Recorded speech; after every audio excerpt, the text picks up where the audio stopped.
Ako po si Miss Winnie at ito ang ating kwento. Papa, bakit po kayo sumisigaw kanina doon sa loob ng barangay? May kaaway na naman po ba kayo? Ibig bang sabihin, kanina ka pa dyan sa labas ng pintuan at nakikinig sa usapan ng mga matatanda? Sorry po, ang lakas po kasi ng boses niyo eh. Dinig hanggang doon sa tawid ng kalsada. Alam mo, dapat hindi mo yun ginagawa. Unang-una, politiko ang papa mo. Sa trabaho namin, delikado dahil posibleng may madamay na inosente. Ay, teka lang. Ano ba ang ginagawa ng prinsesa ko rito sa barangay hall? Magdadala po sana ng merienda para sa inyo. Eto ho, paborito niyong biko. Pinili ko yan sa school kanina. Mukhang kailangan ko ring bumili ng palamig para sa inyo. Nax, bakit naman? Ang init kasi ng ulo mo, Papa eh. Sa totoo lang, dapat nga mag-back out ka na dyan tulad ng sinabi ni Mama. Manang-mana ka talaga sa mama mo, Esme. Kasi nga, delikado para sa inyo, lalo na ngayon na may sakit pa po kayo sa puso. Ayoko naman pong maulila. Shh! Huwag kang magsabi ng ganyan. Isa pa, ito na ang karera ng pamilya namin noon pa. Ang tumulong sa mga tao. Sanay naman din ako sa ganito, anak. Ay, dami niyo po talagang dahilan. 4:00 na pala pero tirik na tirik pa rin ang araw. Uuwi na po ako ha. Dadaan po ako sa tindahan para magpa-deliver ng tubig. Ay siya, sige. Mag-iingat ka, ha? Ikandado mong maigi ang pinto at mukhang malilate ako ng uwi. Si Papa Jun na ang naging sandigan ko magmula nang mamatay si Mama.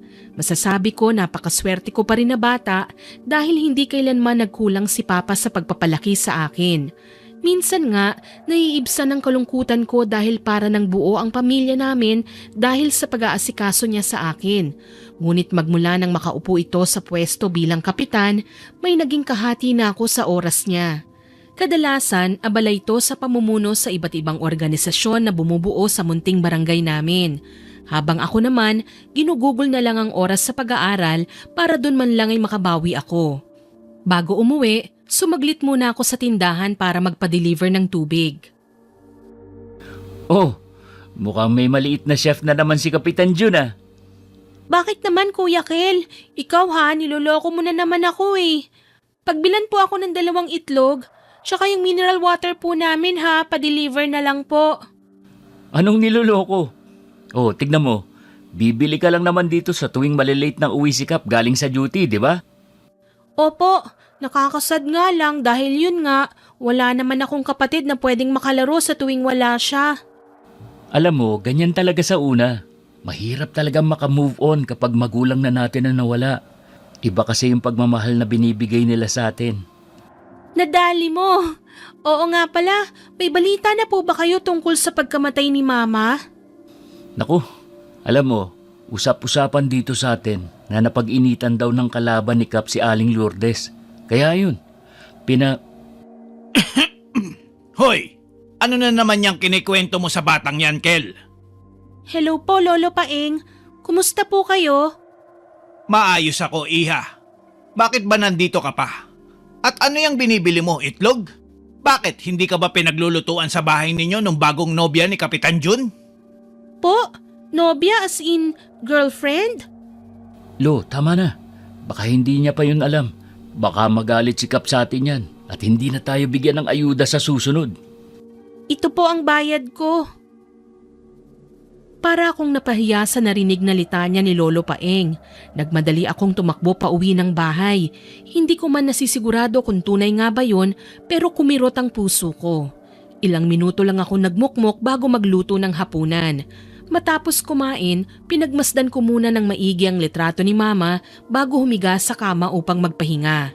Kaya hirap pa rin talagang iwaksi ang lungkot ko sa isipan sa tuwing nag-iisa ako, Miss Winnie.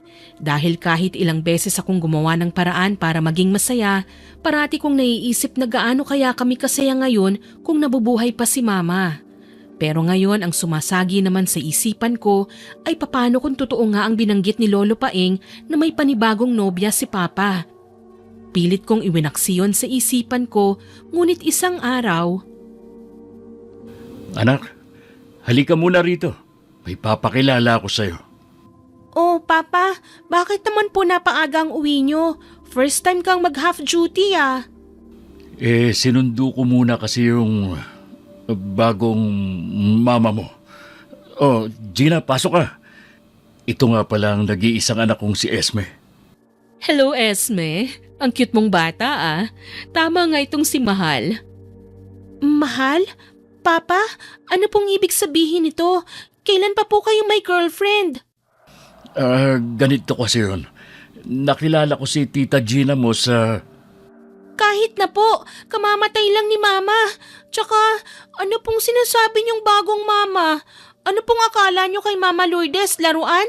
Laruan na kapag nasira na itatapon na lang basta? Hindi na ho kayo naawa.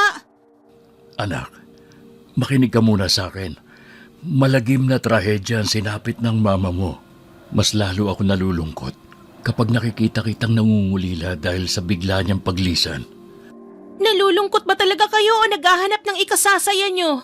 Pa, minahal niyo po ba talaga si Mama? Oo naman. Mahal na mahal ko ang mama mo. Pero bakit parang wala po kayong ginagawa tungkol sa pagkamatay niya?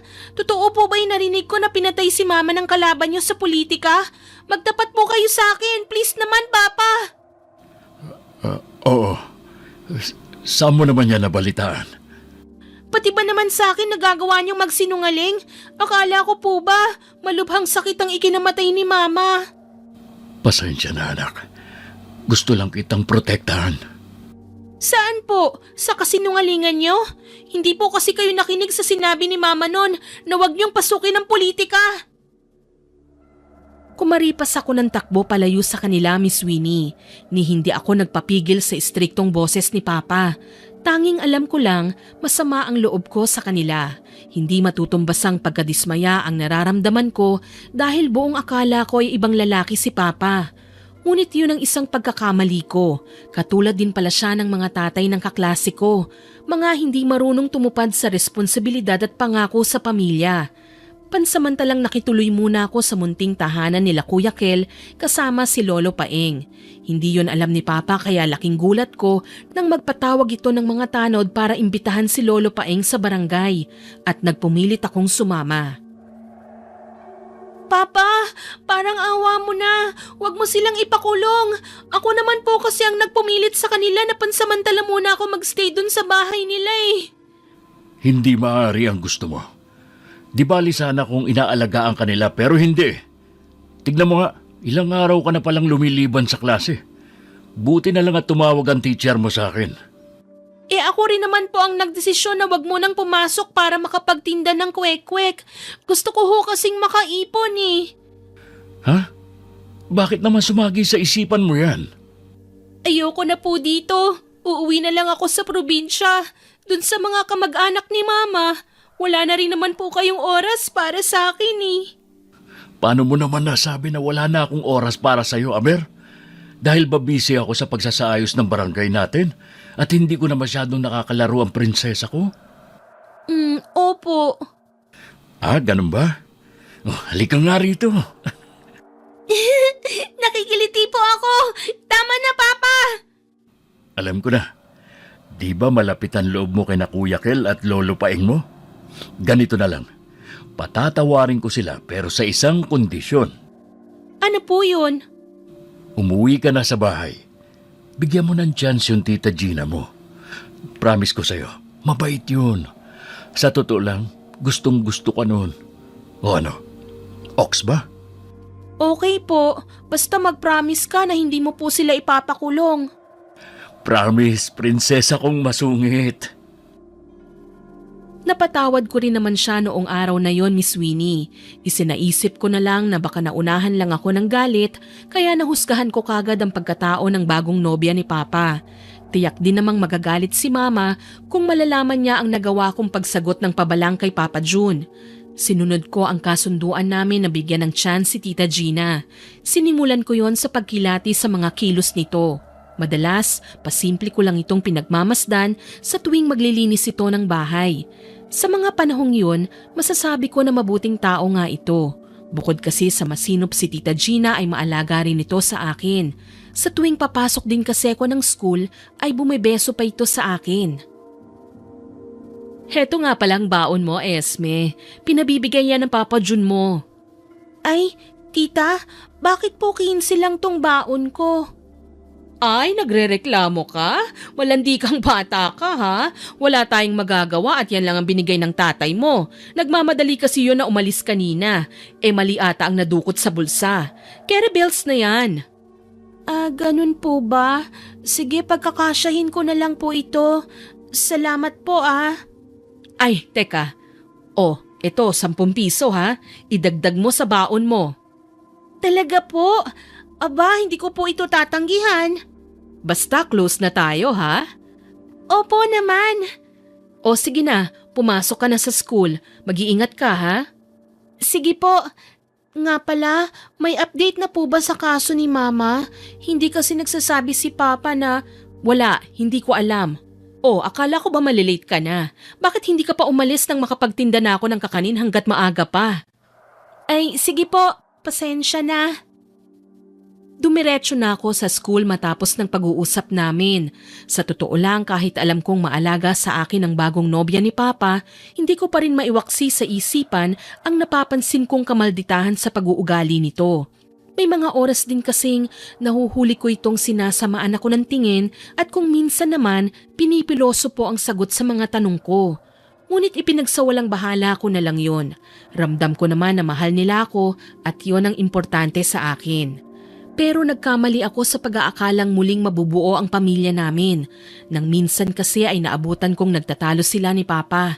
Kaagad akong nagtago sa gilid ng bahagyang nakabukas na pinto ng kwarto nila. Ano ba? Tigilan mo nga ako. Alam mo, late ka na ngang umuuwi tapos kapag dating mo dito, nakayapos ka pa ng nakayapos. Mahal naman. Bakit ba ang init ng ulo mo? Binasag mo pa yung picture frame ni Lourdes. Aba, bakit mainit ang ulo ko? Kasi yan, puro ka na lang Lourdes. Oo, alam kong kabit ako noon nung nabubuhay pa yung asawa mo. Pero hanggang ngayon ba naman siya pa rin ang bukang bibig mo? Siyempre, nanay siya ng nag-iisa kong anak. Di ko naman pwedeng kalimutan yun ng basta-basta. Isa pa yung anak mo na yan. Di ba ang pangako mo sa akin noon ay bibigyan ako ng magandang buhay? O anong nangyari ngayon? Parang nagmumukha na akong katulong ng anak mo Ikaw naman, pagpasensya mo na. At saka, magiging nanay ka na rin niyang si Esme kapag ikinasal na tayo. Bigyan mo lang ng konting panahon si Esme para mas makilala ka pa. Talaga? Paano na lang kapag nagkaanak tayo? Alam mo, dapat pauwiin mo na lang yung anak mo dun sa probinsya. Gayong kinukuha rin pala yan ng mga kamag-anak ni Lourdes. Diyos ko naman, hindi ko naman yung pwedeng gawin. Siya na lang ang meron ako. Ha? Siya na lang ang meron ka? Ano pala ako dito? Patatas? Yan, chick boy ka kasi, kaya hindi mo ako pinahahalagahan. Hindi naman sa ganun. Alam mo, babalik na lang ako sa pagtitinda dun sa malansang palengke kung hindi mo tutuparin yung pangako mo. Okay lang naman yung buhay ko dun kaya lang malansa yung paligid. At sino namang may sabi na hindi ko tutuparin? Papa, bakit po basag yung picture frame ni Mama? Bakit niyo po binasag? Yan na lang po ang memory ko sa kanya Kusang umagos ang mga luha sa mga mata ko nang makita ang basag na picture frame. Sa tansya ko, ilang minuto rin akong humahagulgol dahil sa sama ng loob. Napatahan lang nila ako nang mangako si Papa na papalitan nila yon.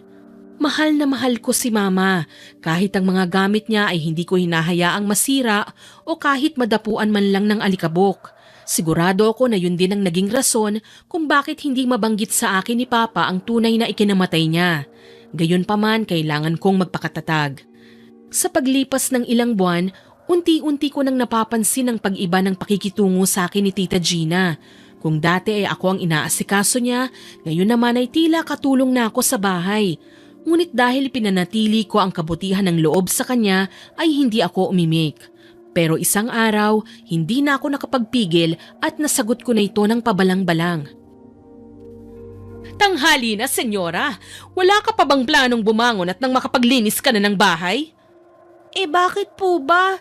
Tsaka bahay naman po namin ito Si Papa nga hinahayaan po ako matulog dahil alam niyang pagod ako.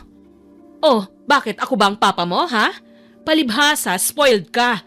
Bumangon ka na dyan at linisin mo ng buong bahay. Sige, isusumbong ko po kayo. Wow, nakakatakot ka, ha? Kung ikaw kaya ang isumbong ko, akala mo hindi ko alam na may nanliligaw sa'yo sa eskwelahan? Ha? Paano niyo po alam? Hoy, nakita ka ng kumari ko sa palengke na may kasama kang lalaki. Ang sweet niyo daw nun. Malandi ka talaga? 14 ka pa lang? Manang-mana ka sa nanay mong malandi. Ha? Hindi malandi ang nanay ko. Oh, talaga? Di sige, chika mo yan eh. Che, dalian mo na dyan at maglinis ka na. Hindi mo ba nakikitang bagong cutics tong kuko ko? Hindi ko alam kung ano ang nagustuhan sa'yo ni Papa. Masama palang ugali nyo. Well, excuse me. Matagal nang nanliligaw sa akin si June bago pa mamatay ang nanay mong tigang. Ano naman po ang magugustuhan niya sa isang kagaya nyo? At saka excuse po yon, hindi excuse. Hindi na ako muling sumagot pa kay Tita Gina.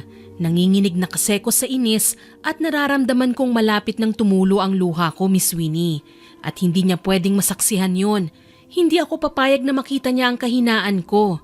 Tahimik ko na lang na sinunod ang kagustuhan niyang linisin ng buong bahay. Pagkatapos, tumungo ako sa tindahan para bumili ng uulamin namin sa kapitbahay. Oh, long time no see ah. Ngayon ka na lang uli bumili rito. Apo, kumusta ka naman? Pawis na pawis ka. Tsaka hinihingal ka rin. Kagagaling mo lang ba sa labuyan? Nako, dalaga ka na kaya't umiwas ka na sa pakikipaghabulan sa kalye. Ingatan mo ang kutis mo. Lola Berna, hindi naman po kasi ako naglaro. Pinagpawisan po ko dahil nilinis ko ang buong bahay. Pati bubong ho namin tinanggal ko ang mga dumi. Pati bubong? Aba, sino namang may sabi sa'yo na linisin yon? Katarik ng bubong nyo ah. Kusang loob lang po. Natakot po kasi ko na baka may pugad na ng ahas dun. Andun pa naman sa banda dun ng kwarto ko. O siya ho, mauna na po ako ha. Uy kuya, nasa na binibili kong 2 itlog? To talaga masyadong chismoso. Ay, eto pala. Teka lang, nag-iitlog ka na naman? Hindi ka na ba pinagluluto ni Aling Gina? Balita ko, dating pokpok daw yun ah. Hoy Michael, yung bibig mo ha? Manang-mana ka talaga sa lolo paing mo. Ikuha mo na nga muna ako ng kapiron. Mauna na po ako. Nadatnan ko naman si Tita Gina na nakahilata sa sala nang makabalik ako. Biglang yumukom ang kamao ko nang makitang nakadikwatro pa ito. Halatang walang plano na tulungan ako sa gawaing bahay. Kaya't imbis na magluto, kumuha ko ng walis tambo at nagwalis sa harapan niya. Intensyon kong asarin siya mula sa panonood ng TV hanggang sa hindi na ito nakapagpigil at kinumpronta na ako. Oh, papansin ka ba talaga? Bakit hindi ka magluto? Ikaw na lang ang hinihintay ko at may pupuntahan tayo. Kaya dalian mo. At saan naman po yun? Pinapupunta tayo ni Jun dun sa palengke para tignan yung pwesto na uupahan niya para makapagtinda ko. Ano naman pong gagawin ko dun? Isa pa may gagawin pa po akong project ngayong araw. Aba, malamang nga tutulungan mo akong mag-ayos. Kung yung mga magulang mo ay tinuturing kang prinsesa nun, pwes ako hindi. Baka gusto mong isumbong ko kay Jun ang kalandian mo na yan. Oh, kumusta naman kayong dalawa rito? Esme, anak, pawis na pawis ka. Ah, nandito ka na pala. Halika, magpahinga ka muna. Sensya na ha, katatapos ko lang maglinis ng bahay ni hindi pa rin ako nakakaluto ng tanghalian. Ganun ba? O siya, ako rin naman hindi pa nanananghalian. Kaya maligo kayo at magbihis. Kumain na lang tayo sa labas. Mano po pa? Nagsimulang sumama ang loob ko nung araw na yon kay Tita Gina. Sinungaling pala talaga siya. Gayunpaman, mas naging maingat na lang ako sa bawat kilos ko. Samantala, buong akala ko'y matatapos na ang kasamaan ni Tita Gina pero malaking pagkakamali yun. Mas nagawa pa kasi nitong bilugin ang ulo ni Papa. Isang gabi kasi nung pagalitan ako ni Papa nang dahil sa kanya. Umamin ka. Bakit ang tagal mong umuwi? Di ba't alas 5 ang tapos ng eskwela mo? Pasensya na po, nakalimutan kong magpaalam. Sumaglit po kasi ako sa bahay ng kaskwela ko eh. Gumawa po kami ng project doon. Gumawa ng project? Baka naman may iba na kayong ginagawa. Ha? Ano pong ibig niyong sabihin? Sinabi sa akin ni Tita Gina mo na meron daw nanliligaw sa'yo. Ano? Wala ka bang balak na sabihin yun sa akin? At ano naman po sa tingin niyo ang ginawa ko? Lumandi? Kaya ako na late nang uwi dahil tinapos po namin yung project. Gusto ko lang naman mapasama sa honor list. Bakit? Hindi ka ba lumalande, Esme? Diba binawalan na kita noon na tapusin ang pakikipag-usap sa lalaking nanliligaw sa'yo? Pero hindi ka nakinig. Hindi po totoo yung sinasabi niyo. Hanggang kailan niyo po ba bibilugin ang ulo ni Papa? Ano yung sinasabi mo? Marunong ka na sumagot-sagot ah. Saan mo yan natututunan? Sa pakikipagbarkada? Hindi ho. Sinasabi ko lang naman po ang totoo na sinungaling yung girlfriend niyo. Binabastos po niyan si Mama. Pati ko, ako nga po parati ang naglilinis ng bahay tuwing wala kayo eh. Hindi totoo yan, Esme. Kahit nagdadalang tao ako pa rin ang lahat ng gumagawa dito. Buntis? Bakit hindi ko to alam? Kasi nga nagkakaganyan ka. Nag-iiba na ugali mo. Puro kang Mama Lourdes. Matagal nang patay ang mama mo. Kinalimutan ko na siya. Sana ganun din ang gawin mo. Kinakalimutan? Kung ganun, handa na rin po akong kalimutan kayo bilang ama sa puso ko. Tila nalunok ko ang dila ko nang pagbuhatan ako ng kamay ni Papa. Sinalubong ko ng tingin ang mga nanlilisik niyang mata tsaka kumaripas ng takbo palayo. Sobrang bigat ng puso ko. Hindi ko alam kung paano huhugutin ang tinik mula rito. Dumiretso ako sa tindahan para magpalamig muna. Kaagad naman lumapit si Lolo Paeng nang makita ko. Oh, anong nangyari sa'yo at humahagulgul ka riyan? Umuwi ka na roon at baka ipatawag na naman kami ni Kapitan sa barangay. Pwede po bang dito muna ako? Aba, hindi maaari ang nais mo, Iha. Nakita mong kamunti ka na kaming makulong noon dahil sa pagkupkup sa'yo. Pinapagalitan po kasi ako ni Papa eh. Akala niya lumalandi ako kaya nalate ako ng uwi. Yun din daw po ang sumbong ni Tita Gina. Yan na nga ba ang sinasabi ko noon pa lang? Na kapag nakatuluyan niyang si Kapitan, ang babaeng walang delikadesa na yan, ay magkakalintik ang buhay ninyo. Halika muna sa loob. Malamok na riyan. Kumain ka na ba? Hindi pa po. Apo, anong ginagawa mo rito? Oras na ng gabi ah. Nako, pinagalitan daw ni Kapitan dahil sa sumbong ng madrasta. Ikaw munang kumausap dyan ha, at maghahanap lang ako ng kakainin niya. Bakit ba, Apo? Akala po kasi ni Papa galing lang ako sa labuyan. Akala niya totoo ang sumbong sa kanya ni Tita Gina na lumalandi ako. Hindi naman po. Sinampal pa po ako ni Papa kanina. Ano ka mo? Nakakapanibago at sinaktan ka ni Kapitan. Samantalang dati, ni hindi ka niya hinahayaang masaktan ah. Siguro nga po, hindi na po niya ako pinapahalagahan dahil buntis po ang girlfriend niya. Sus Mariosep, nakasisiguro ba siyang sa kanya talaga ang batang dinadala ni Gina? Ano pong ibig niyong sabihin? Sa'yo ko lamang ito sasabihin. Huwag mo na lang sanang banggitin kay Kapitan na sa akin pa nanggaling ang balita. Pero matagal ng usap-usapan na si Gina ay pumapatol sa kung kani-kaninong lalaki sa palengke. Talaga po? Siyang tunay. Minsang nakausap ko rin ang may-ari ng pwesto na inuupahan ni Kapitan ngayon. At umamin yun sa akin na may lihim pa rin na sekretong relasyon silang dalawa ni Gina. Ha? Kaya pala mas gusto ni Tita Gina na umupa ng pwesto ron kesa sa unang napili ni Papa June. Kaya't mag-iingat ka. Kung kinakailangan mong lumaban kung inaapi ka, gawin mo. Dahil ikaw pa rin ang dapat na maging tagapagmanan ni Kapitan ng mga ari-arian niya. At hindi ang isang babaeng sampid. Bit-bit ko ang mga payo nila sa akin hanggang sa pag-uwi ko ng bahay.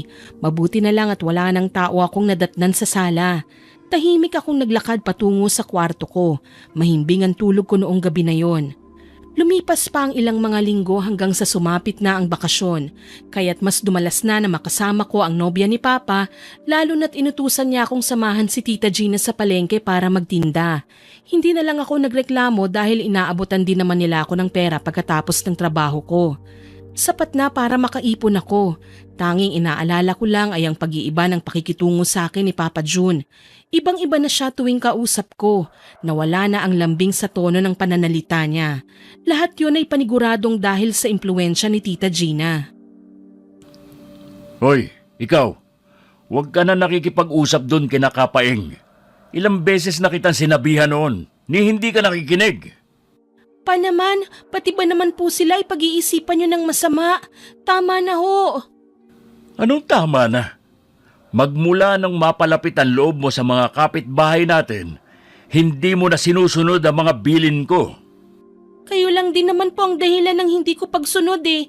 Paano ba naman hindi rin kayo nakikinig sa akin sa pag-explain ko kapag pinapagalitan nyo? Minsan nga naiisip ko hindi nyo na ako mahal eh kasi magkakababy na kayo ni Tita Gina. At ano naman yan sinasabi mo? Napakamadamdamin mong bata ka. Mabuti pa, i-deliver mo muna yung mga isda doon kina Enrile. Bilisan mo bumalik ka rin kaagad. May sasabihin nga po pala ako sa inyo. Oh, ano ba yan? Nung minsan po kasi, narinig kong usapan ng mga tindera si Tita Gina. Sabi nila dati raw po siyang pokpok. Ay nako, sa totoo lang, totoo naman ang mga usapan nila. Alin po? Napokpok talaga siya? Shh! Ang bibig mo. Oo, dating nagtatrabaho sa club yung si Gina. Doon ko siya nakilala. Pero ngayon, nagbago na siya. Nagmamahalan na kaming dalawa. Siya, i-deliver mo na yan at baka maging bilasa pa. Pasimpleng umuso muna ako bago inabot ang plastic ng mga galunggong na order ni Mang Enrile. Si Mang Enrile yung may-ari ng inuupahan namin na pwesto. Kaibigan daw ito ni Tita Gina. Pero sa totoo lang, tingin ko ay hindi lang pagkakaibigan ang namamagitan sa kanilang dalawa. Wala pa naman akong pruweba, Miss Winnie. Yun lang ang kutob ko. May mga araw kasi na nadaratnan ko si Mang Enrile na nakaluhod sa harap ni Tita Gina. Nakatapat ang tenga nito sa bandang tiyan ni Tita Gina at maingat nitong pinakikinggan ang pagtibok ng puso ng sanggol sa loob ng sinapupunan niya. Dahil bata pa lang ako, akala ko ay normal yon. Ngunit isang gabi, nadatnan kong magkayapo silang dalawa sa kama sa mismong kwarto pa nila ni Papa. Anong ibig sabihin nito? Bakit kayo nandyan sa kama ni Papa? Wait, magpapaliwanag ako. Lasing si Mang Enrile. Umiiyak siya kanina dahil naghiwalay na sila ng asawa niya. Sinungaling po kayo? Kailan niyo pa po niloloko si Papa? Isusumbong ko po kayo. Magsumbong ka. Anong akala mo? Masisindak mo ko sa ganyan mo? Magsumbong ka. Tignan natin kung sino ang paniniwalaan sa ating dalawa. Walang iya kayo. Niloloko niyo ang papa ko. Hindi na kayo naawa. Anong sabi mo? Walang ya ako? Aba, baka hindi mo alam. Baon sa utang sa akin ng tatay mong kurap. Hindi totoo yan. Hindi nangungurakot ang papa ko. O sige, ganito na lang. Subukan mo magsumbong. Papatayin ko ang tatay mo. Naintindihan mo? Isaksak mo yan sa kokote mo. Natahimik ako nang hugutin nito ang nakasukbit na baril sa bewang para ipakita sa akin. Nasindak ako, Miss Winnie. Ilang linggo ko rin na itinago yun kay Papa June kahit masakit para sa akin. Pasimple ko na lang siyang iniwasan para hindi mahalata na meron akong tinatagong sikreto. Sobrang takot ako na pati si Papa ay mawala sa akin. Subalit nagulat na lamang ako nang isang balita ang bumalot ng katatakutan sa barangay namin. Oh, bakit nandito po kayo, Kuya Kel? Anong nangyari? Ang papa mo, nasaan? Kailangan ko siyang makausap. Ha? Nandito po. Teka lang Papa, hinahanap po kayo ni Kuya Kel. Kapitan, kailangan namin ng tulong nyo. O bakit? Ano nangyari? Yung barkada ko po, natagpo ang patay sa ilalim ng tulay. Ano? Halika, samahan mo ako. Esme, maiwan ka muna rito. Ilak mo ang pinto. Naku, Buti nga sa kanila, mahilig kasing tumambay sa kalsada at kapag nasaktan naman, hihingi ng tulong sa politiko. Tita, hindi po ba kayo naaawa sa kanila? Ganun na nga po ang sinapit ng tao, ganyan pa rin ang sasabihin nyo? Oh, kasalanan ko ba kung nagkandamatay sila? Di ba hindi? Bakit pa kasi tinupad ni Jun yung karpyo-karpyo na proyektong yan? Bakit naman ho? Anong bakit? Tonta ka talaga? Malamang nung nagkaroon ng curfew, wala nang magiging witness sa mga pagpatay sa mga adik at tambay. Kayo po, hindi po ba kayo natatakot? Aba, saan naman? Napapansin ko po kasi tuwing lumalabas kayo ay madaling araw na kayo nakakauwi. So, sinasabi mong isa ako sa suspect? Aba, dyan ka na nga. Che! Marahan akong hinagod ng masamang tingin niya bago ko talikuran. Naguguluhan din ako sa mga sagot niya, Miss Winnie. Ang defensive kasing pakinggan para sa akin noon. Samantala, hindi ko napigilan ang sarili na lumabas ng bahay para magtungo sa tindahan ng matanawan ko si Lolo Paeng. Alam niyo po ba kung anong nangyari sa kaibigan ni Kuya Kel? Nandito na sila. Nandito na sila. Paparating na ang gabi ng lagim. Sino po? Natatakot po ako. Baka po mamaya ay sumunod ako. May nakapasok po bang sindikato sa lugar natin? Huminahon ka, Iha. Basta palagi ka mag-iingat. Huwag kang basta lamang na magtitiwala sa kung kani-kanino. Maging wais ka sa desisyon mo at sa mga taong nakakasalamuha mo araw-araw. Bakit po? Ano po bang nangyari? Nakita ni Kel ang bangkay ng kaibigan niya kaninang umaga lang nang mamasada siya. Ayon sa kanya, nawawala na raw ang laman loob nito. Wakwak ang tiyan. Hala, ganun po ba? Nakakatakot po. Ano pong gagawin natin? Maging maingat. Kung maaaring wag ka nang lumabas tuwing sasapit ang gabi, gawin mo. Dalaga ka pa naman. Hoy Esme, bruha kang bata ka? Kanina pa kita tinatawag. Umuwi-uwi ka ron. Dalian mo. Dali na. Aray ko po. Huwag niyo po akong pingutin. Aray, nasasaktan po ako. Bitawan mo ang bata. At bakit naman tanda? Oh, kilala kita. Di ba ikaw yung matandang albularyo no na nakapatay ng customer? Kumusta sa kulungan? Bagay na bagay ka dun. Tama na po. Wala kayong karapatan para pagsabihan si Lolo ng ganyan. Bastos ka. Walang iya kang bata ka? Ako pang bastos sa ating dalawa? Ikaw ang walang iya. Magmula nang dumating ka dito sa amin, nagkandaletse-letse ng pamilya namin. Pokpok ka kasi. Ano? Gaga kang bata ka? Aray! Nanlamig ang buong katawan ko nang makita ang umaagos na dugo pababa sa hita ni Tita Gina. Nakasuot siya ng maluwag na saya kaya't nagmamadali akong inalalayan itong makaupo. Sumama ako sa ospital para bantayan ito hanggat hindi pa nakakarating si Papa. Nanginginig na ako sa takot habang iniisip ang mga maaaring gawin sa akin ni Papa June kapag nalaman niya ang nangyari. Lumipas ang ilang oras bago pa siya nakarating. Samantalang pinagmasdan ko na lang siyang asikasuhin si Tita Gina. Punong-puno ng pag-aalala ang mukha niya noong nalaman niyang ako ang rason ng pagdurugo ni Tita Gina. Buisit! Ikaw pala may kasalanan kung bakit nakunan si Gina. Walang iya ka. Bakit? Anong dahilan at ginawa mo yun? Naiinggit ka ba? Papa, hindi po sa ganon. Nagawa ko lang naman pong sumagot sa kanya dahil po kinutya niya si Lolo Paeng. At nagawa mo pang ipagtanggol yung matandang hukluban na yan? Nai-impluensyahan ka na ba nila? Sila ba nagtuturo sa'yo na sumagot-sagot sa amin? Hindi po. Pero yung girlfriend niyo, alam niyo po ba kung ilang beses na niya akong minamaltrato at pinagsasabihan ng masasakit na salita? Nagagawa niya yun dahil mahal niya tayo. Mahal? Ganun po ba ang mapagmahal na magulang? Kayo, mahal niyo pa po ba ako? Huwag mong ibahin ang kwento, Esme. Pinag-uusapan natin dito ay yung kabastusan mo sa amin. Hindi naman ho ako magiging bastos kung hindi dahil sa inyo Masyado po kayong naniniwala sa kanya. Sinungaling po yan. Anong prueba mo na sinungaling siya? Ang tagal ko pong itinago sa inyo kasi natatakot po ako. Tinakot po nila ako. Pero nung gabi na umuwi ako ay nadatnan ko si Mang Enrile sa kama. Magkayapos po sila. Ano? Bakit ngayon mo lang sinabi sa akin? Dahil hindi naman po kayo maniniwala sa akin eh. Ibang-iba na ho kayo, hindi katulad ng dati. Isa pa, pinakitaan ako ni Mang Enrile ng baril. Sabi niya papatayin niya raw po kayo kapag nagsumbong ako. Magkasama kaming umuwi ni Papa June. Iniwan niya si Tita Gina roon.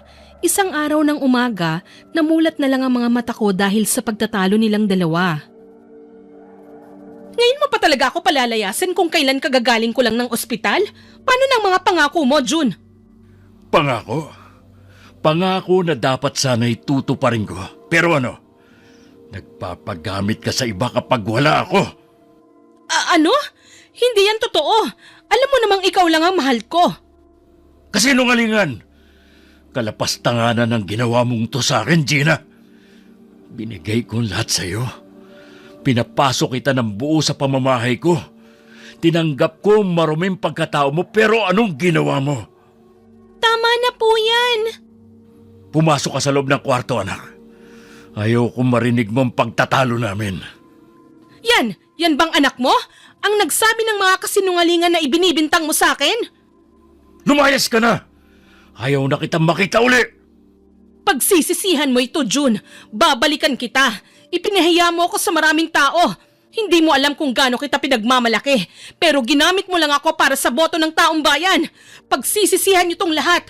Isinusumpa ko. Layas na! Buong maghapon kong binantayan si Papa nang mapansin na hinihingal ito. Sa wakas, nailabas ko na ang tinik na bumabagabag sa dibdib ko. Subalit ni hindi pa rin maiwaksi sa isipan ko ang pagbabanta ni Tita Gina. Noong una, pinipilit ko ang sarili na huwag maniwala. Baka kasi nasabi lang nito ang litanya kay Papa dahil sa galit. Ngunit bigla akong napaisip nang bigla na namang may natagpo ang patay. Katulad nung nauna, mas agresibo ang ginawang pagpatay sa biktima. Bukod sa wakwakan tiyan, ay halos hindi na raw makilala ang mukha nito, Miss Winnie. Ngunit mas lalong pagkatakot ang bumalot sa buong pagkatao ko sa mga sumunod na krimen. Esme, nasaan ka ba? Kanina pa kita tinatawag Pasensya na po, nasa likuran lang po ako at nagwawalis. Ang dami na naman po kasing dumi dun eh. Huwag ka nang magwalis doon. Mas makakabuti kung palagi tayo magkasama. Mas ligtas ka. Alam mo naman ngayon, hindi pa rin mahuli-huli kung sino ang suspect sa mga krimen na ito. Pero ano po ba sa tingin niyo ang pangunahing sanhi ng mga ito? Droga. Yun ang nakikita naming dahilan sa ngayon. Kaya kailangan naming simulan ng pagtaukhang sa lalong madaling panahon. Pero naniniwala po ba kayo sa mga aswang? At bakit naman napunta dyan ang usapan natin? Nabanggit po kasi ni Lolo Paeng sa akin na may paparating raw pong mga aswang sa barangay natin. Natatakot po ako sa mga posibleng mangyari. Shh! Huwag ka matakot. Basta simula sa araw na ito, iwasan mo ng paglabas ng bahay. Opo. Siya nga pala. Pasensya ka na doon sa mga nagawa ko sa'yo Mali ako na mas pakinggan pa si Gina kaysa sa'yo. Sana mabuo uli ang pagsasama nating dalawa bilang mag-ama. Huwag niyo pong alalahanin yon, Papa. Ang mahalaga, nasabi ko na po sa inyo ang lahat. Mas mabuti pa po kung ang iisipin natin ay yung kaligtasan ng mga tao dito sa barangay. Hayop ka, June. Anong ginawa mo kay Gina? Nakunan siya ng dahil sa inyong dalawa ng anak mo. Aba, gago to Narito pala ang kabit ni Gina. Bakit ka napasugod dito? Wala na rito nobya kung matagal mo nang dinidikitan. Sa'yo na siya. Isaksak mo sa baga mo. Papa, tama na po. Ikaw, Enrile, umamin ka. Anak mo ba ang dinadala ni Gina? Oo, anak ko yun. Bakit? Nagulat ka ba? Para sabihin ko sa'yo, pera lang ang habol niya at ako talaga ang mahal niya. Buong akala ko ay hindi na matatapos ang mainit na sagutan nilang dalawa. Ang hindi ko alam, hahantong pala yun sa mas malaking kaguluhan. Wala akong nagawa nang hugutin ni Mang Enrile ang baril sa tagiliran nito para barilin si Papa June. Napatulala na lang ako habang saglit na pinagmasdan si Papa na bumagsak sa lupa. Laking pasasalamat ko nang kaagad na tumulong sina Kuya Kel at Lolo Paeng nang makita kami. Ilang linggong nasa ospital si Papa June para magpagaling. Samantalang ako, kinupkup muna nila Lola Berna. Masaklap para sa akin ang kinahantungan ng relasyon nila Papa June at Tita Gina. Apo, humigop ka na muna ng sabaw ng tinola. Niluto ko yan. Nalaman ko kasing paborito mo yan eh. Salamat po, Lola. Oh, Kuya Kel, Lolo Paeng, kamusta na po ang kalagayan ni Papa? Makakalabas na po ba siya? Ay oo, makakalabas na siya ngayon. Mabuti na lamang at hindi malalim ang tama ng bala sa kanyang tagiliran. Gayunpaman, mas minabuti niyang magpagaling muna sa ospital ng ilang linggo. O siya, ako'y maliligo lamang ha? Oh, sarap ng kain mo dyan ha, bata. Ah, nga pala. Bili ng papa mo na dito ka muna magstay. Bakit po? Sino pong mag-aalaga sa kanya? Huwag mo na raw siyang alalahanin dahil kaya naman daw niya. Ewan ko ba? Mukhang maghihiganti yata siya kay Mang Enrile. Shh! Puro ka naman kalokohan. Ikaw na muna dyan at may aayusin lang ako sa kusina. Ay, nandito pala kayo. Siyempre, biro lang yun. Gusto ko lang namang gumaan ang pakiramdam ni Esme. Parang nakababatang kapatid ko na yan eh. Di ba, Apir? Kung ganun, dapat gumala tayo. Ilibot mo ako sa park kung totoo ngang nakakabatang kapatid mo ko. Maganda na dun sa perya. Malapit na ring magpiesta. Ay, oo nga no. Sige, mamaya. Pero ipagpapaalam muna kita kay Kap. Naku, wag na. Secret na lang natin. Hindi naman papayag yun si Papa eh. Naku, talagang batang to. Ay, siya, sige. Basta, mag-promise ka na walang makakalam ha. Kundi, mapupuruhan ako nito kay Kap. Promise po, kuya. Hindi naman din kami nakaalis kaagad ng bahay nung gabi, Miss Winnie. Tinulungan ko muna si Kuya Kel na magsara ng tindahan. Hinintay din naming mahimbing na ang tulog nila Lolo at Lola bago kami tumakas. Sa totoo lang, kahit hindi namin sila tunay na kamag-anak, ay para ng tunay na kadugo ang turing nila sa akin. Yun ay dahil sa kaklose nila si Mama noon. Sumakay kami ni Kuya Kel sa tricycle niya na ginagamit noon sa pamamasada. Sa tansya ko, ilang minuto lang ang biyahe namin bago makarating doon. Kaagad naming sinubukan ng iba't ibang mga laro sa perya. At nang mapagod ay pansamantala muna akong iniwan ni Kuya Kel para ibili ako ng makakain. Subalit nagulat na lamang ako nang biglang merong taong humila sa braso ko. Ni hindi ako makasigaw kahit maraming tao dahil namataan ko kagad ang hawak nitong patalim. Dinala ko nito sa madilim na bahagi ng perya kung saan walang tao. Puro talahib na sa pinagdalhan niya sa akin. Tita Gina, ano pong ginagawa niyo? Isusumbong ko po kayo. Diyan ka naman magaling eh, kasi sumbongera ka. Akala mo ba hindi ko kayo babalikan? Kayo ang may kasalanan kung bakit nakunan ako. Ninakaw niyo ang anak ko sa akin. Mga walang iya kayo. Pero kayo po ang unang nagloko. Kayo ang pumasok sa buhay ni Papa. Tinanggap ka ho niya kahit maruming babae ka. Pero anong ginawa niyo? Sinira niyo ang tiwala sa ni Papa.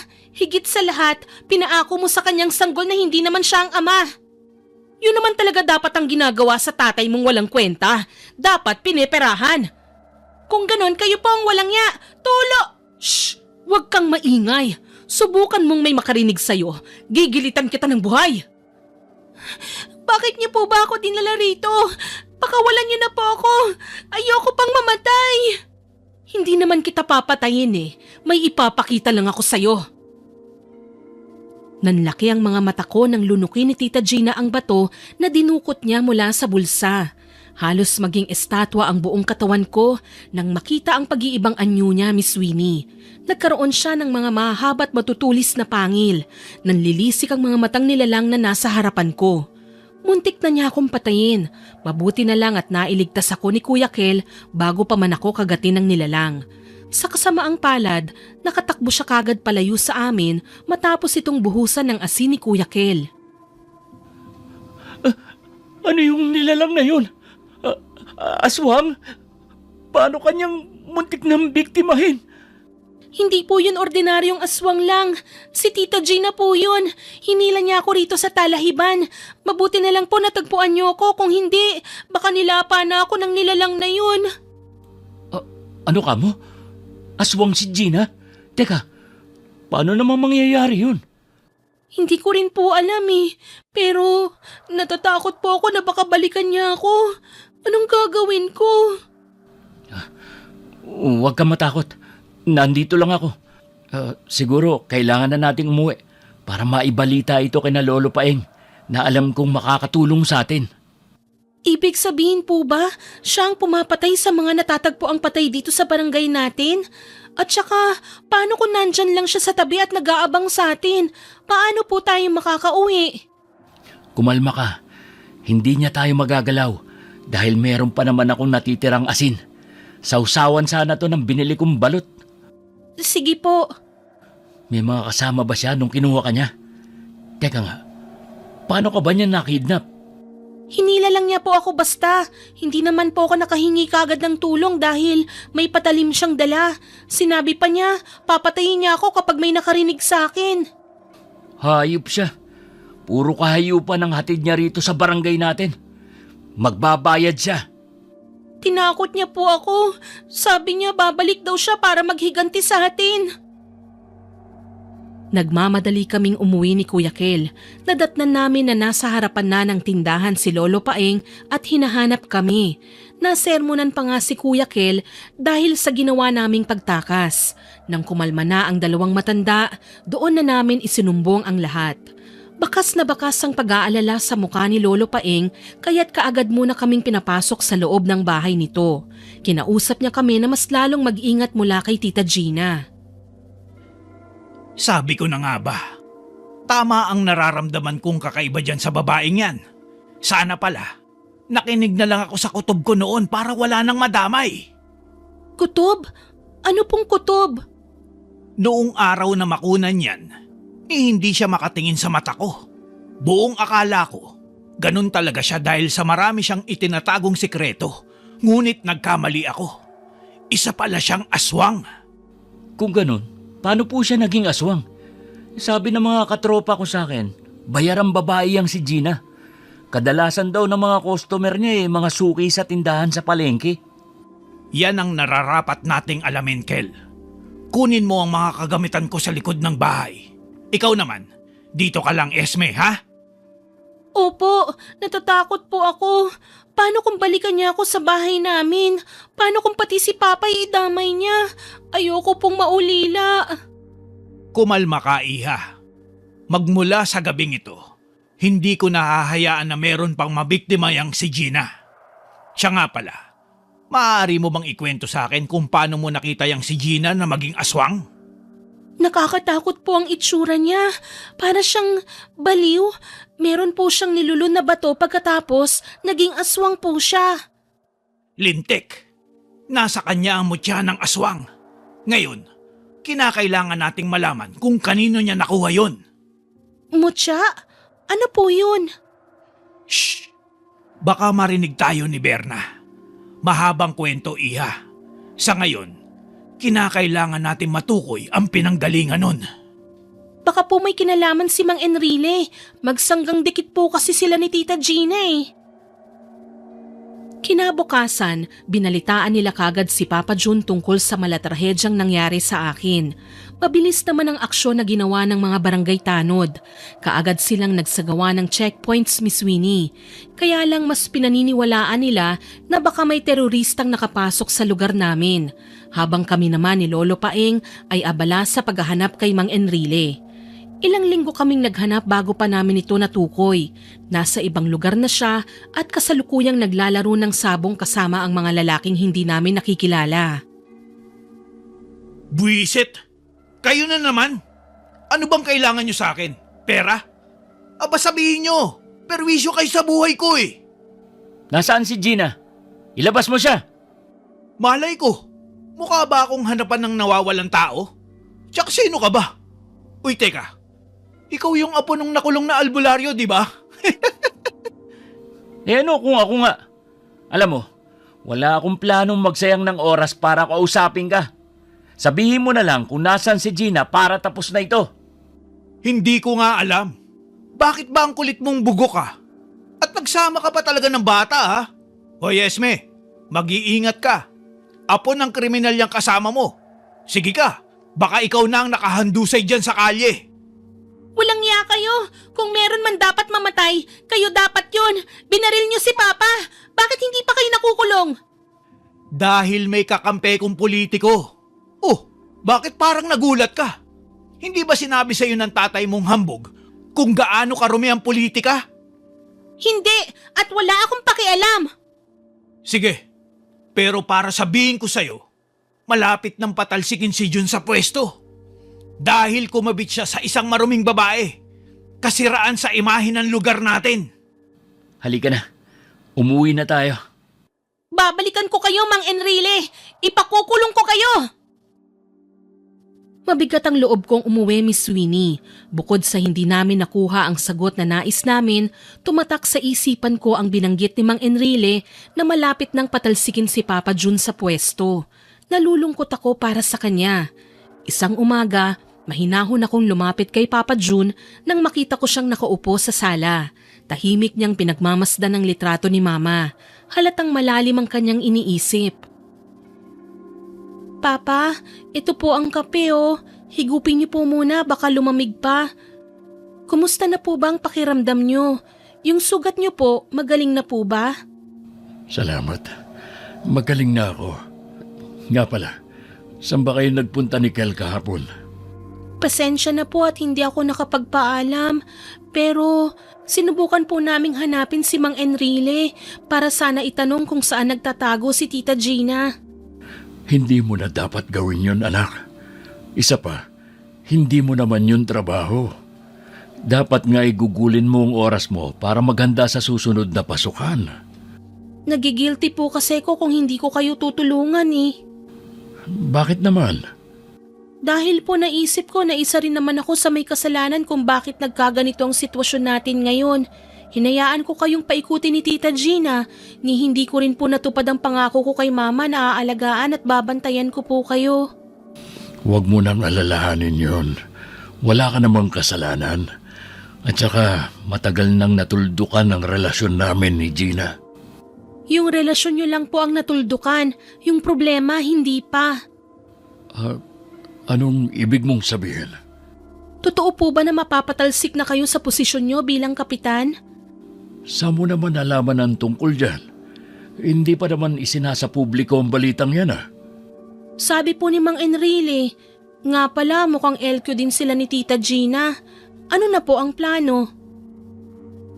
Hindi na kumibo pa sa akin si Papa Jun, pero kung tatansyahin ko, mismong siya rin ay naguguluhan. Hindi nagtagal, nagkatotoo nga ang sinabi sa akin ni Mang Enrile. Tuluyan nang napatalsik sa pwesto si Papa. Ayon sa mga kwento, dahil daw yun sa lumulobong kaso ng krimen na hindi makontrol ni Papa. Sa kanya raw ibinunto ng lahat. Unti-unting bumalik ang buhay namin ni Papa sa normal. Madalas magkasama kami sa bahay. Kung minsan naman ay nagtutungo siya sa palengke para mag-supply ng mga isda. Kami ang sandigan ng isa't isa, kaya't hindi kami makakapayag na magkahiwalay kami. Subalit hindi pa rin natapos doon ang lahat dahil mas dumalas ang mga natatagpo ang patay sa barangay maging sa ibang lugar. Kaya dali-daling kinausap ni Papa si Lolo Paeng upang humingi ng payo. Kailangan ninyong mag-ingat. Kayo ang pakay ni Gina. Hindi siya lulubay hanggat hindi nakakapaghiganti sa inyong pamilya. Maging mapanuri kayo sa paligid. Wala bang ibang paraan para wakasan ang mga ito? Masyado lang maraming nabibiktima si Gina. Tiyak na lubusan siyang nagalit. Magmula nang namatay ang anak sa sinapupunan niya. Opo, napanood ko po yung palabas kamukha ng nangyari ngayon. Yung kurason ang unang aswang. Pero bakit hindi po mga bata ang binibiktima niya? Bakit pati ang mga matatanda isinasama niyang biktimahin? Dahil magmula nang hiwalayan ni Kapitan Jun si Gina, ay pakiramdam nito'y wala na siyang kwentang babae. Naging usap-usapan din siya sa palengke ng mga dati niyang kumare. Naging tampulan siya ng kwento magmula nang ikalat ni Enrile ang sekreto niya sa madla. Ano?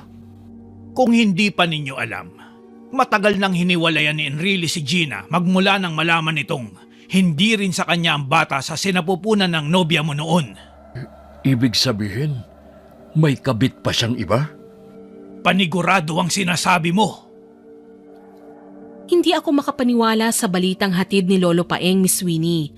3 lalaki ang nagawa niyang pagsabay-sabayin. Kaagad namang kumilos si Papa June para hanapin ito. Hindi ko na siya napigilan. Mabuti na lang natagpuan niya ito. Ayon sa narinig kong usapan nila, binigyan daw nito ng mutya ng aswang si Tita Gina upang makapaghiganti sa amin noon. Wala raw itong kaide-ideya na gagamitin ito sa mas masamang paraan. Wika ni Lolo Paeng, kinakailangan naming magsagawa ng programa kung paano labanan ng mga aswang. Subalit walang nakinig sa kanya at nabugbog pa siya.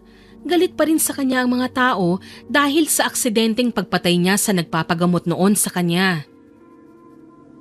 Kumusta na po ang pakiramdam niyo? Sana ay maging maayos na po ang pakiramdam niyo. Naniniwala naman po ako sa inyo eh. Salamat, Iha. Ngunit mas makabubuti siguro kung magmula sa araw na ito ay putulin na natin ang koneksyon sa isa't isa. Ha? Bakit naman po? Ano pong problema? Nakita mo naman siguro kung paano ko saktan ng mga tao. Kung paano nila walang awang bugbugin ako. Natatakot ako na baka pati ikaw ay madamay.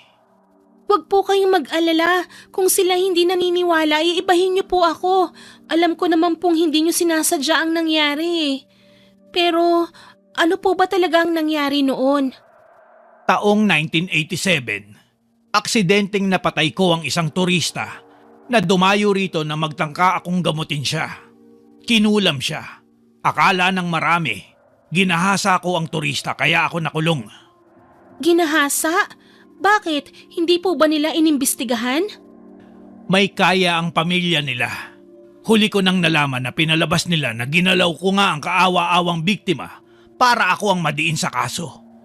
Ngunit alam ng Diyos na inosente ako. Wala akong ginagawang masama. Naniniwala po ako sa inyo. Kung ganon, maaari niyo po ba akong turuan ng mga kakayahan niyo sa paglaban sa mga aswang? Maaari. Pangako ko sa'yo. Tuturuan kita kapag tuluyan na akong gumaling. Ilang linggo pa ang lumipas bago tuluyang gumaling si Lolo Paeng sa mga sugat at mga pasa na natamo niya. Tinuruan niya ako kung paano gamitin ang buntot pagi at kung saan dapat hampasin ang aswang gamit ito. Matagal-tagal din ako bago natuto dahil maingat ko ring inaral ang tamang paggamit ng itak. Sa huli, nalaman ko rin na mayroong angking kakayahan si Kuya Kel sa paglaban sa mga aswang. Oh, magaling ka nang humawak ng sandata. Anong plano mo ngayon? Pwede niyo po ba akong samahan na rumonda tuwing gabi? Seryoso ka? Alam mo, bukod sa kakayahan, kailangan mo rin ng lakas ng loob para harapin ang mga aswang. Hindi sila basta-basta ang mga nilalang. Naiintindihan mo? Opo, kaya nga sana samahan niyo ko. Sino pa bang magtutulungan bukod sa ating dalawa? Tayo lang yata ang may kakayahang lumaban sa mga aswang dito sa lugar natin eh. Kung sa bagay, may point ka. G ka ba mamayang gabi? Magkita tayo sa labas, mga 11:00. Susunduin kita sa bahay nyo. Basta siguruhin mo lang na hindi ka makikita ni Kap, ha? Opo! Noong gabi nga na yon ay tinupad ko ang usapan namin ni Kuya Kel. Maingat akong lumabas ng bahay. Nadatnan ko siyang nakaupo sa harapan ng kanilang tindahan. Halos 11:00 na nang makalabas ako. Anong oras na rin kasing tumungo si Papa sa kwarto para magpahinga. Samantalang ako, gising na gising pa. Wala nang masyadong tao sa labas nang magsimula kaming rumonda kahit malapit na ang piyesta. Iniiwasan din kasi ng mga tao na mabiktima sila ng pinaniniwalaang terorista na kumikitil ng buhay sa lugar. Ni hindi talaga nila pinaniniwalaan ang babala ni Lolo Paeng. Alam kong sinyalis yun ang galit nila sa matanda. Buong oras lang kaming nakasakay ni Kuya Kel sa tricycle hanggang sa magulat na lang kami dahil may biglang humarang sa daraanan namin. Nakataliko dito kaya hindi ko maaninag ang muka. Ay pusang gala naman. May lasenggong nakatulog sa daan. Teka nga muna, palalayasin ko lang. Diyan ka lang ha. Kuya, hayaan niyo na po siya. Baka kung ano pa yan at mapahamak pa tayo. Saglit lang naman ako. Pauuwiin ko na rin at baka mabiktima pa ng aswang. Teka, basta kahit na anong mangyari, huwag kang bababa. Maliwanag? Opo, kuya. Gising na po. Gising na po. Ay, teka. Mang Enrile? Anong ginagawa mo rito? Tarantado ka! Hanggang dito ba naman? Sinusundan mo ako? Ano bang gusto mo? Magpatayan tayo? Hindi ikaw ang pakay namin dito. Huwag kang magpaka-importante. Diyan ka na nga. Sinasabi mong wala akong kwentang tao? Ganun Hetong sayo! Hindi ko napigilan ng sumigaw nang agawin ito kay Kuya Kel ang hawak na arnis. Hindi ito nagdalawang isip na ihampas ang kahoy sa likod niya. Hindi ako makasigaw para humingi ng tulong. Wala kasing mga tao at bahaya na malapit dito. Mabilis na lang akong bumaba sa tricycle at sumubok na awatin ng dalawa. Subalit masyado silang malakas kaya tumalsik lang ako papalayo sa kanila. Nagulat na lamang ako nang merong malaking itim na aso na lumapit sa kanilang dalawa. Nasaksihan ko ang pagkagat ng nilalang sa balikat ni Mang Enrile. Hinila ko si Kuya Kel palayo sa mga ito. Kaya lang, nagpumilit siyang lapitan ito para sabuyan ng asin ng nilalang. Susugod pa sana ito sa kanya, ngunit inunahan niya na ito ng paghampas ng buntot pagi. Tinamaan ang aso sa tagiliran.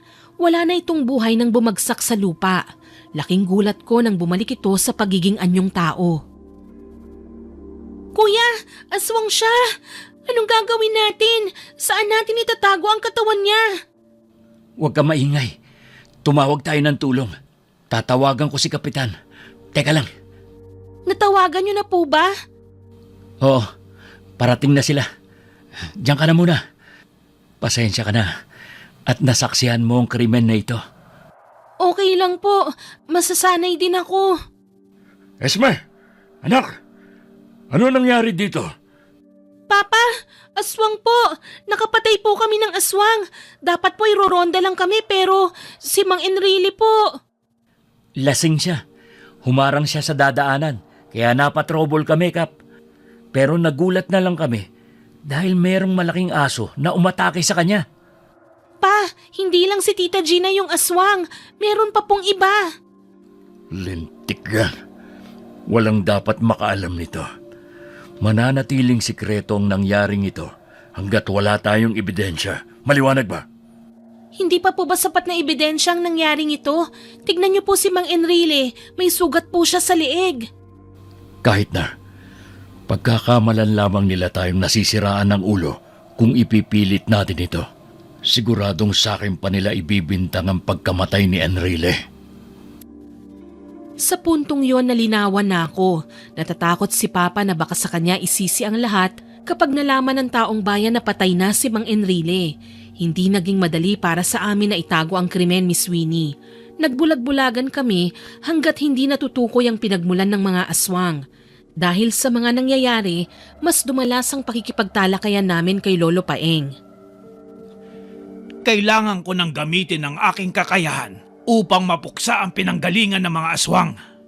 Kaya nyo na po ba? Huwag nyo pong pilitin ang katawan nyo. Pero sa tingin ko marami po sila. Sa tingin ko hindi po natin sila basta-basta matatalo. Yun din ang aking naiisip. Gayunpaman, kailangan natin silang maunahan. May suspecha ka na ba kung saan nakuha ni Gina ang mutya? Wala pa po eh.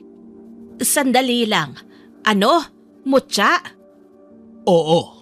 Pasensya ka na't hindi kita nasabihan patungkol dito.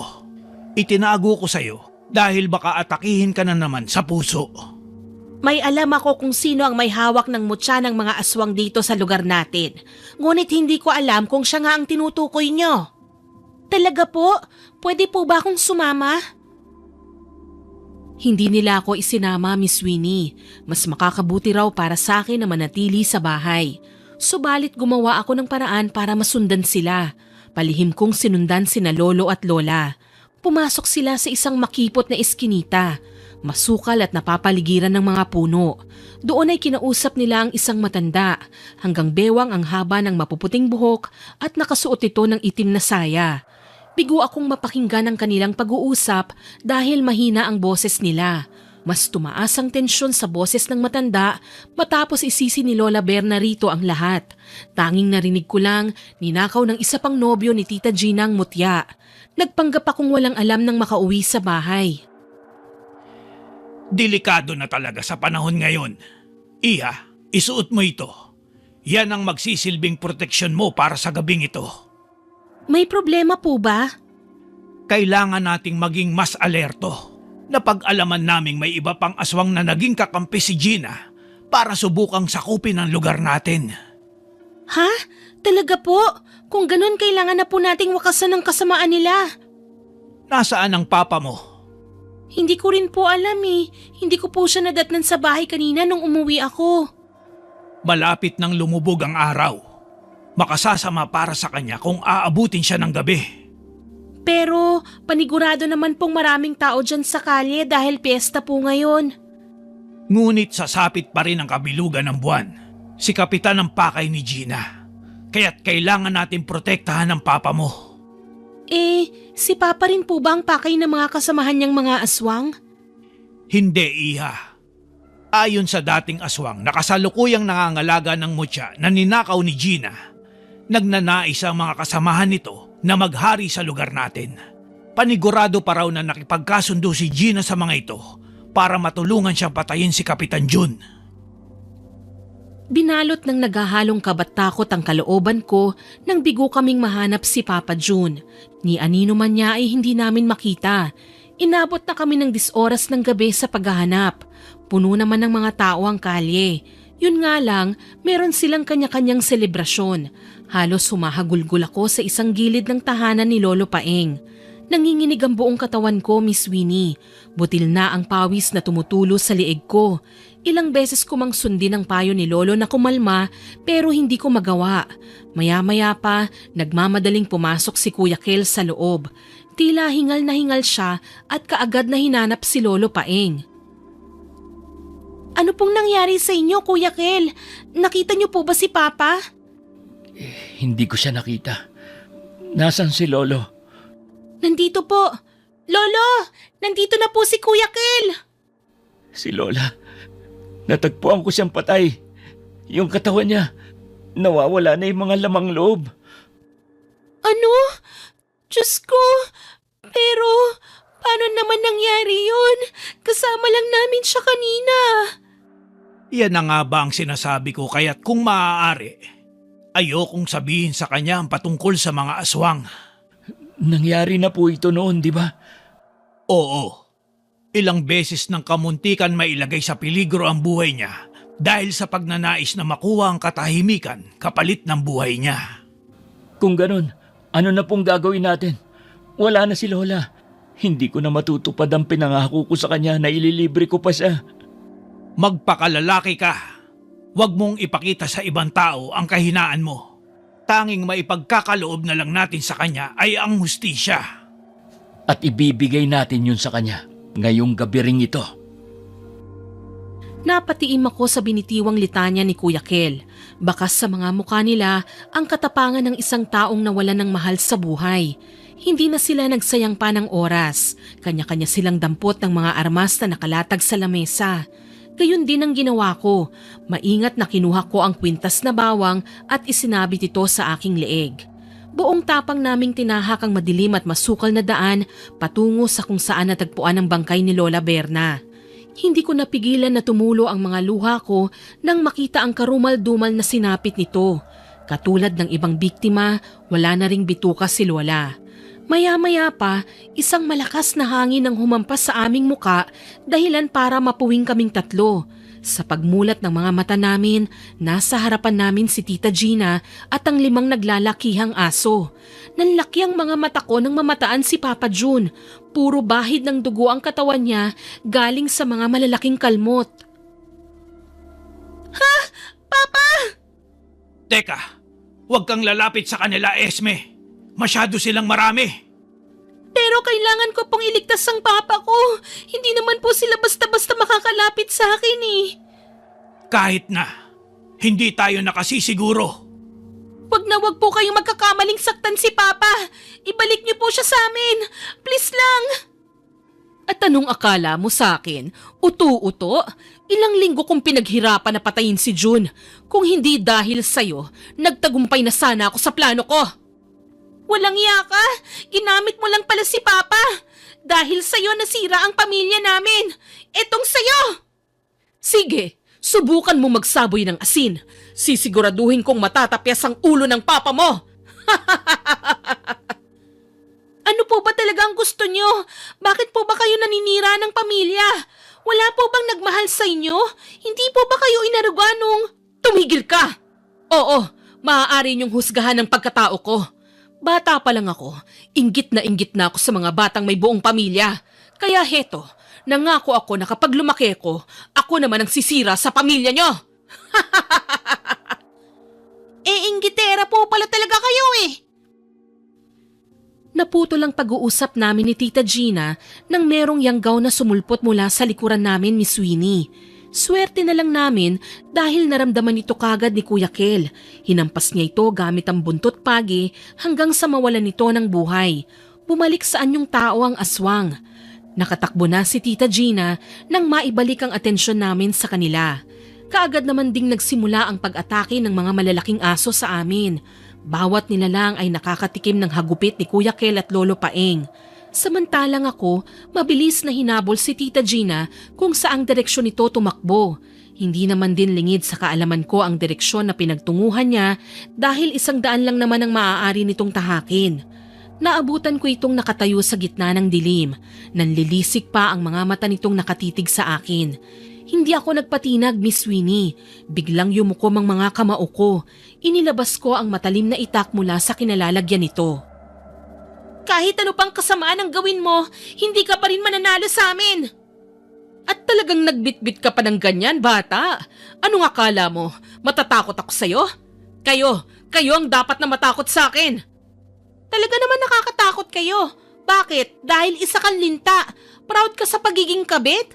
Dahil walang may gusto sa'yo. Hindi totoo yan. Inggitera ka. Paanong hindi totoo? Desperada ka nga eh. Ngayon, tayo ang magtutuos. Matapang ka lang naman dahil meron kang pangontra sa aswang, pero wala kang utak. Panatag ang loob kong hubarin ang lahat ng pangontra na nakasabit sa leeg ko. Sa totoo lang, napipikon ako sa mga litanya na sinasabi ni Tita Gina. Gayunpaman, bibigyan ko siya ng patas na laban. Ipinakita ko sa kanyang inihagis ko ang bawang at agimat sa malayo. Marahan akong napapikit. Inalala ang bawat itinuro sa akin ni Lolo Paeng. Ngunit nawala sa isipan kong meron nga palang mutya si Tita Gina. Nilunok niya ito sa harapan ko. Malaking pagkakamali yon para sa akin. Katulad ng inaasahan, nag-ibang anyo na naman ito.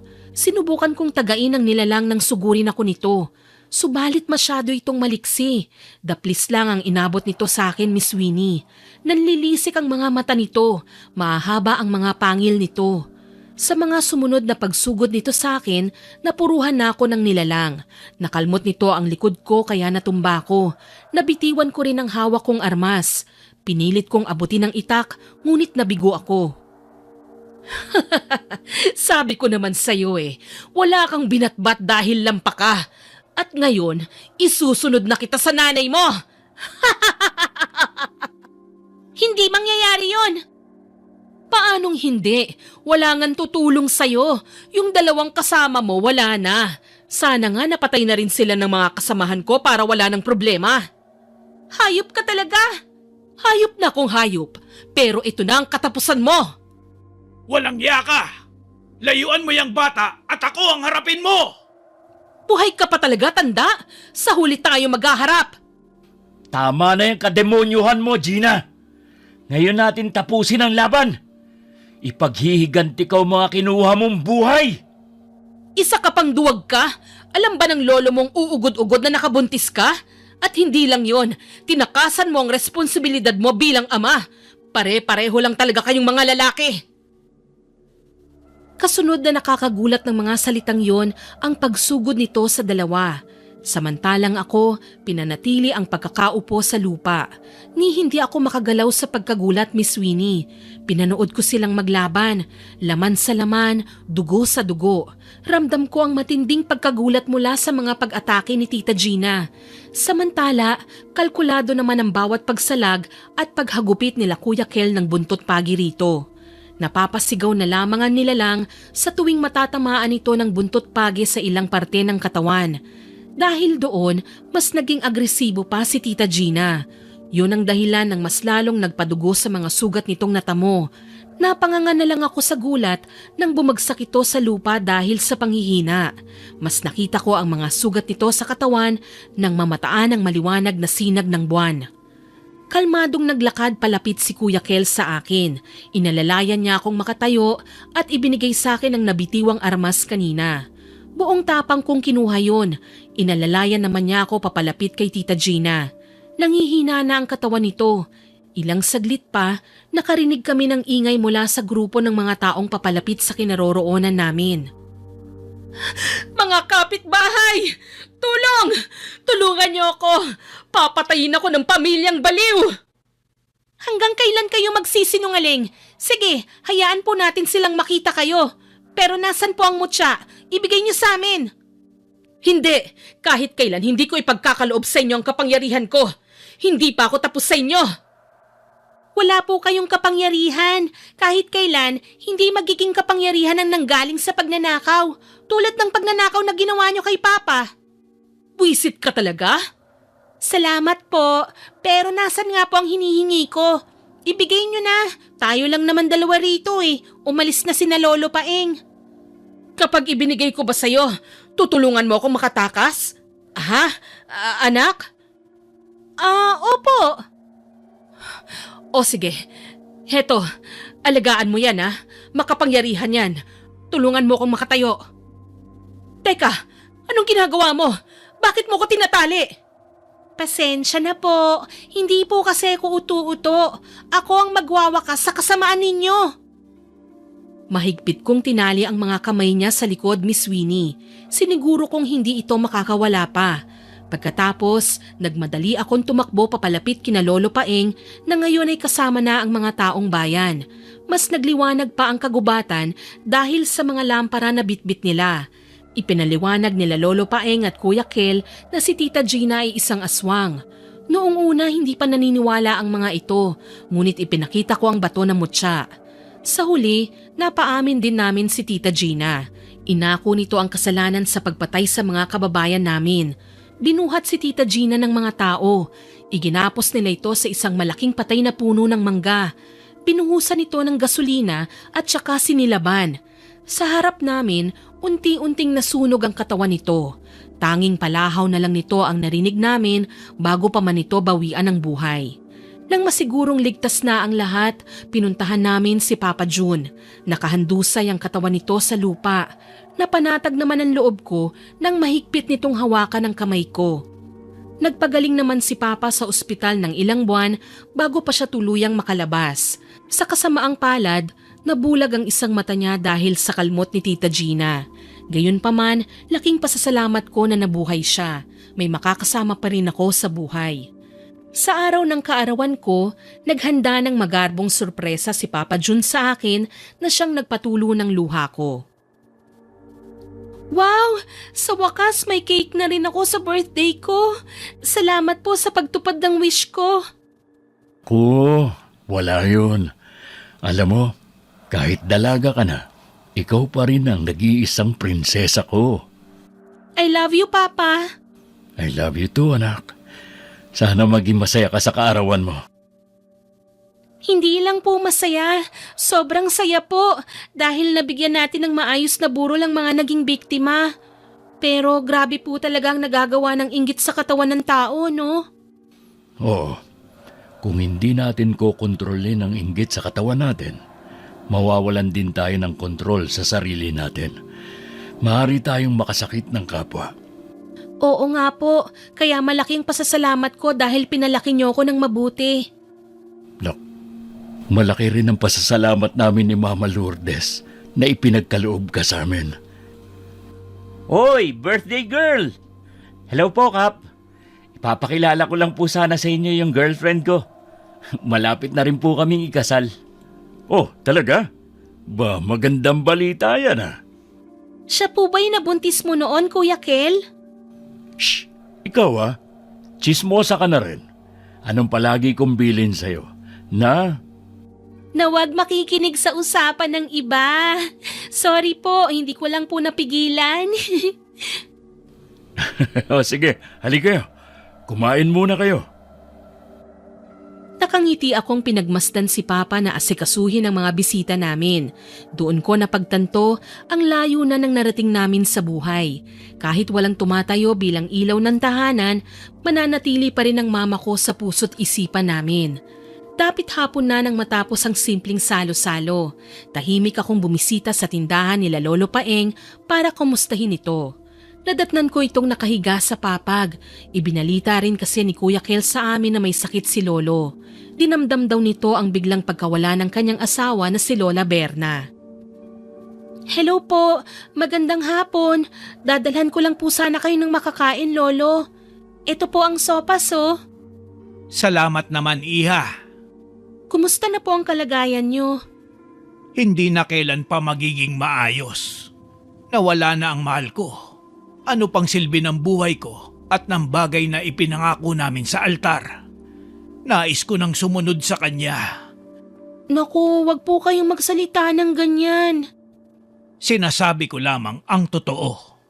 Siya, kapag nawala ako, sa'yo ko ipagkakaloobang mo siya. Alagaan mo ito, ha? Opo, pero babalik pa po bang mga aswang? Maaari. Marami pa sila. Ngunit panatag na ako dahil alam kong maayos kong naipamana ang kakayahan ko sa inyo. Maraming salamat sa sopas. Umuwi ka na at baka hinahanap ka na. Saktong paglisan ko ay doon naman pala binawian ng buhay si Lolo Paeng. Isa ako sa mga nagbantay sa burol niya. Matapos ang lahat, mas naging matibay pa ang relasyon namin ni Papa June sa isa't isa. Mas nagmahalan pa kami, inalagaan at pinrotektahan ang isa't isa. Sana po ay nagustuhan niyo ang binahagi kong kwento. Bago ko po tapusin ito, gusto ko pong mag-shoutout sa mga masusugid nating listeners. Shoutout po kina Miss Vicky Yabut from Bahrain, Miss Estela da Silva from Switzerland, sa Vikai's Kitchen from Cairo, Egypt, Miss Bless Fam na nag-comment po sa Karma ng Pabayang Magulang upload na nakikinig po siya sa atin habang naglalaban ng kurtina at bedsheets. Naku, sana po napapagaan ko ang trabaho nyo sa mga kwentong ina-upload po natin. Shoutout din po kay Miss Ellen Obias na nag-comment po na dina-download daw po niya ang mga stories natin para mapakinggan habang nagdadialysis. Malaking tulong daw po yun sa 4 na oras niyang treatment. Ma'am, hangad ko po ang inyong paggaling at magkaroon kayo ng mabuting kalusugan. Kay Sir Francisco Neng from Saudi Arabia, kay Miss Jennifer de la Vida na avid listener daw po natin from Zamboanga, Sibugay, kay Miss Mila Cordero from London, kay Miss Noreen Butron from Pasig, kay Cristiani Moncada at sa mga medtech ng Princess Margaret Hospital sa Bahamas, kay Miss Myla Dumalag at Ma'am Alma Hornales na lagi pong nag-heart sa mga upload natin. Sa Eneria family po, Miss Jessica Rojas from Kuwait, kay Miss Rose Ann Rama, kay Miss Chris Alcantara at kay Miss Mel Santarita o The Traveler na heart sender po sa ating mga upload, kay Ma'am Basanta Mila at kay Miss Herlin Gabison. Salamat po sa pagko-comment at pag-like nyo sa mga upload natin. Muli, ako po si Miss Winnie na nagpapasalamat sa inyong pakikinig.